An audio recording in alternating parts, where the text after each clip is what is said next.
Alors bonjour à tous, un exercice assez classique ici en géométrie spatiale.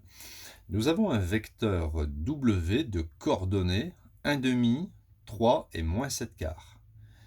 Et on se pose la question, est-ce que ce vecteur W est normal à un plan P de base UV, vecteur U, vecteur V, avec les vecteurs U de coordonnées 1, 2, 4 et le vecteur V de coordonnées 10, -1, 8 septièmes.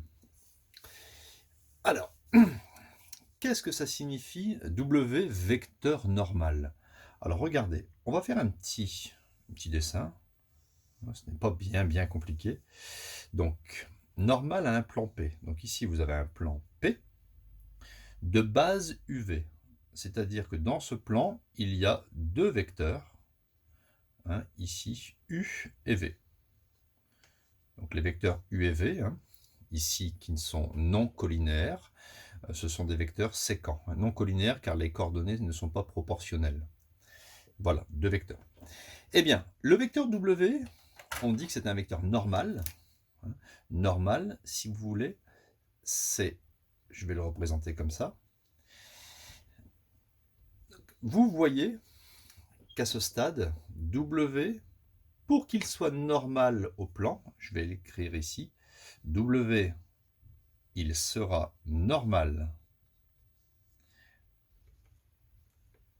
au plan P si on a deux conditions réunies. Il faut que W soit orthogonal à U, il faut qu'on ait un angle droit ici, et il y a une deuxième condition, bien sûr, il faut que W soit orthogonal à V. Retenez bien ça. Vous voyez mieux sur le schéma comme ça. W sera perpendiculaire ou orthogonal au plan si W est orthogonal à deux vecteurs, hein, séquents du plan. Bon, il faut vérifier que W est orthogonal à U et W est orthogonal à V. Et pour vérifier cela, j'ai un outil bien pratique qui est le produit scalaire. Il faut que le produit scalaire ici, il faut que le produit scalaire W scalaire U doit être égal à 0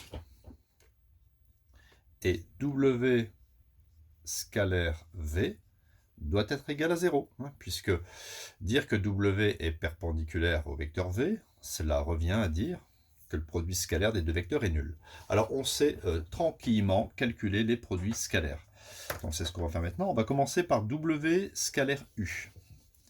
Donc W scalaire U. Il va falloir que je cherche les coordonnées de W et de U. Je les ai. On y va. W scalaire U est égal. Je recopie W. 1,5, 3, moins 7/4, scalaire de U. 1, 2, 4. J'obtiens.